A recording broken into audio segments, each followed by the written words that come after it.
नमस्कार, सुस्वागतम, वेलकम, अभिनंदन। मैं हूं डॉक्टर वाय राखी और आपका स्वागत अभिनंदन करती हूं। कैसे हैं आप लोग?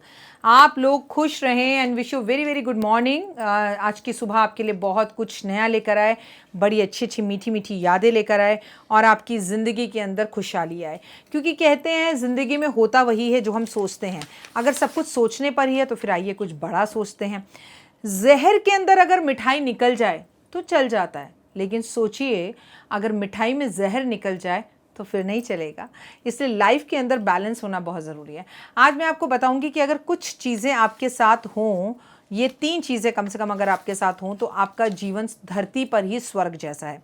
लेकिन कई लोग कहते हैं कि मेरा घर स्वर्ग जैसा है, मेरा घर स्वर्ग जैसा है। कई बार मेरे मुंह से भी निकल जाता है, कई बार आपके मुंह से भी निकल जाता होगा, लेकिन अपना घर स्वर्ग जैसा कभी नहीं होता, क्योंकि स्वर्ग में मरे हुए लोग रहते हैं और हम सब जिंदा हैं। तो हमेशा अगर आपको उपाधि देनी है अपने घर की, अपने ऑफिस की, तो आपको ये कहना चाहिए मेरा ससुराल ना बिल्कुल मंदिर जैसा है, मेरा घर ना बिल्कुल मंदिर जैसा है। क्योंकि मंदिर में जीवित लोग ही जाते हैं और मंदिर में भगवान रहते हैं, तो भगवान जैसी पॉजिटिव वाइब्रेशंस होती हैं। कभी आपने मंदिर जाकर देखा है? जब आपका मन बहुत परेशान हो, उदास हो, थोड़ी देर के लिए गुरुद्वारे चले जाइएगा, थोड़ी देर गुरुद्वारे में बैठ जाइएगा, आपको बड़ा अच्छा फील होगा। और गुरुद्वारों ने जो लॉकडाउन के टाइम पर किया है, उनके सामने तो सर नर मस्तक पूरी दुनिया को होना चाहिए। मैं झुककर सभी गुरुद्वारों को प्रणाम करती हूँ, शत बार थैंक यू और प्रणाम करती हूँ। आप लोगों ने जितना अच्छा काम किया कि पूरे लॉकडाउन के टाइम पर ऑक्सीजन मिलती रही, बेड मिलते रहे, खाना मिलता रहा, पैसे, हर तरह से मनोबल बढ़ता रहा, वहाँ पर भगवान की वाणी हर वक्त चलती रही और गुरुद्वारों के दरवाजे किसी के लिए बंद नहीं हुए। मैं डॉक्टर वाय राखी आपके साथ अपनी वीडियो शेयर की थी और आपसे कहा था कि जितने भी मंदिर, गुरुद्वारे, मस्जिद हैं, सब जगह पर ये नियम होना चाहिए कि गुरुद्वारों के बीच में इमरजेंसी में काम आने वाले बड़े बड़े मंदिर बने हुए हैं, बड़े बड़े मंदिर, जहाँ पर जी अगर बहुत लंबी लाइन लगेगी तो 4-4 किलोमीटर दूर तक के लिए तिरुपति बालाजी के अंदर तो बॉक्स, मतलब 1 बिल्डिंग, 2 बिल्डिंग, 3 बिल्डिंग, 4 बिल्डिंग, भगवान तक पहुंचने के लिए आपको 10 बिल्डिंगों को क्रॉस करना पड़ेगा। अब इस कमरे में बैठो, फिर ए कमरे में बैठो, फिर बी कमरे में बैठो, फिर सी कमरे में बैठो। किस काम आया तिरुपति बालाजी का वो मंदिर जब वहां पर बेड ना लग पाए, जब वहां बीमार व्यक्ति ऑक्सीजन ना ले पाए, जब वहां भूखे लोग खाना ना खा पाए। तो ऐसे बड़े बड़े मंदिरों को नतमस्तक करती हूँ। मैं हिंदू हूँ, मैं इनके खिलाफ नहीं हूँ। बड़ी बड़ी मस्जिदें हैं, उन मस्जिदों के अंदर क्यों नहीं बेड लगाए गए? तो अभी हमें ये पैनल उठाना चाहिए, ये वाक्य उठाना चाहिए कि इमरजेंसी के लिए हमारे मंदिर, मस्जिद, गुरुद्वारे, चाहे गिरजाघर यानी कि चर्च हमेशा खुले रहें बुरे वक्त के लिए। अगर गरीब कहीं ना जा सके, क्यों हमारे देश में जब भी कोई आपदा आती है सारे मजदूरों को उठकर गांव भागना पड़ता है? क्यों मंदिरों में वो शरण नहीं ले सकते? क्यों वहाँ पर कोई भी धर्म का व्यक्ति जाकर नहीं रह सकता? हिंदू या मुस्लिम, इस बात से फ़र्क नहीं पड़ता, मंदिर के दरवाजे खुले होने चाहिए। और आइंदा दोबारा ऐसी आपदा आए, जो कि अब आने वाले टाइम में हमें ऐसी वायरसेस का इंतज़ाम, मतलब इनका बार बार जो सामना करना ही पड़ेगा, तो हमें मानसिक रूप से, शारीरिक रूप से और पैसे और जेब से भी तैयार रहना चाहिए। इसलिए तो आपसे कहती हूँ, अगर अभी तक आपने इंश्योरेंस नहीं ली है तो प्लीज़ इंश्योरेंस ले लें। अगर आपकी संतान है तो आप धरती पर ही स्वर्ग महसूस करते हैं, और अगर आपकी संतान आपका सम्मान करती है, इज्जत करती है, रिस्पेक्ट करती है, आपसे अच्छे से बात करती है, आपके कहने पर हर बात को सुनती है, तो आप धरती पर ही रूप भगवान का है। लेकिन वहीं आपकी संतान है और आपका मान, अपमान, सम्मान दूर की बात है, किसी के भी सामने आपके साथ बेजुबानी करना, बदतमीज़ी करना, आपको ऊंची नीची बात सुना देना, आपको इज्जत ना देना, तो ये धरती ही नर्क है। मैं आपको एक बात बताऊं, स्वर्ग और नर्क मुझे नहीं पता ऊपर कहाँ है, कितने तरह के होते हैं, क्या है। वही जो पढ़ा है स्कंद पुराण में, या जिसे कहते हैं कि जब कोई व्यक्ति मर जाता है तो हम गरुड़ पुराण पढ़ते हैं, उन्हीं चीज़ों में ये सब चीज़ें पड़ी हुई हैं। लेकिन सच्चाई यही है कि स्वर्ग और नर्क धरती पर ही होता है और इसे आप अपने कर्मों से ही निमित्त करते हैं। इसलिए तो आपसे बार बार कहती हूँ कि believe in Karma. If you believe in Karma you will definitely get the results. आपको रिजल्ट्स दिखाई देते हैं, और रिजल्ट्स अच्छे दिखें इसके लिए सबसे पहले ज़्यादा ज़रूरी है कि आप पॉजिटिव रहें, पॉजिटिव बातें करें, पॉजिटिव बोलें, पॉजिटिव कहें और पॉजिटिव सुने।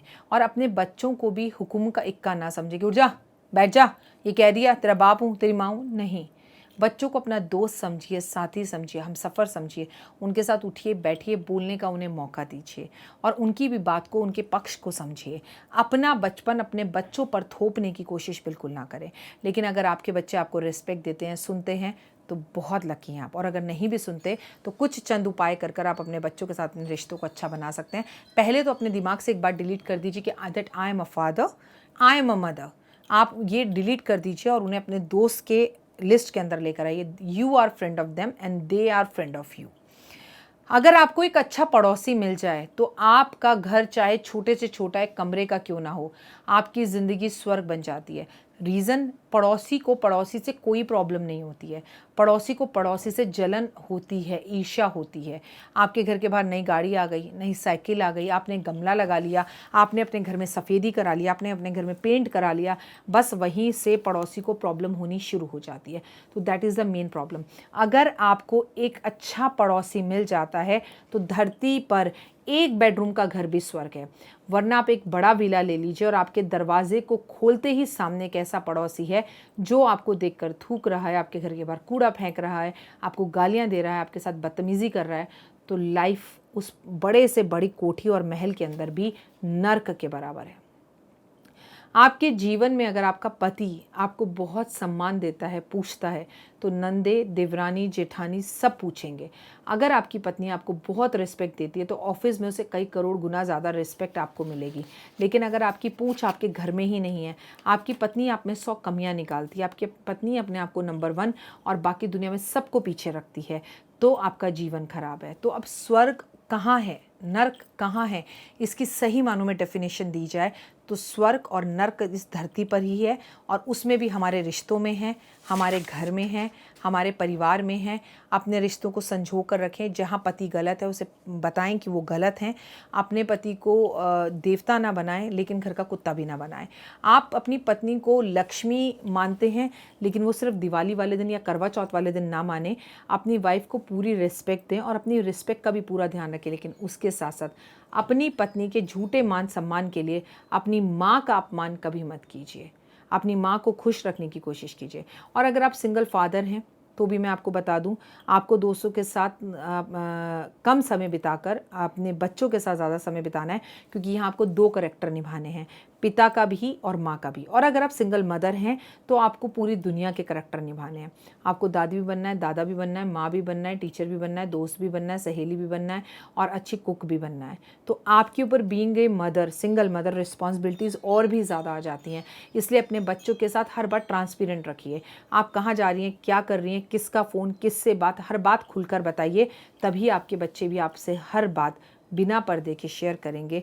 और फिर भी माँ और बेटी के अंदर हमेशा एक दूरी, इतना सा देखिए, माँ माँ है, बेटी बेटी है, माँ माँ है, बेटी बेटी है, पिता पिता है, बेटा बेटा है। हर रिश्ते को यहाँ लाकर मत खड़ा कर दीजिए। मैं अपने बेटे को ना अपने एक चीज़ तो नीचे हमेशा रहेगी कि दैट वो आपकी औलाद है और आप उसके माता पिता हैं। वो एक दूरी अपने रिश्ते में बनाकर ज़रूर रखिए। फ़िलहाल दीजिए इजाज़त। कमेंट्स में जय माता दी ज़रूर लिखिएगा। खुश रहिएगा, बिंदास रहिएगा, अच्छा सोचिएगा, पॉजिटिव सोचिएगा, खूब सारा पानी पीजिएगा। लेकिन इंसानियत होने के नाते अपने घर से एक पानी की बोतल अपने लिए लेके निकलिएगा और एक एक्स्ट्रा लेके निकलिएगा। आपके घर के आसपास जितनी चिड़ियाँ हैं उनके लिए छोटे छोटे बर्तन या अपने पर्स में डोने रख लीजिए।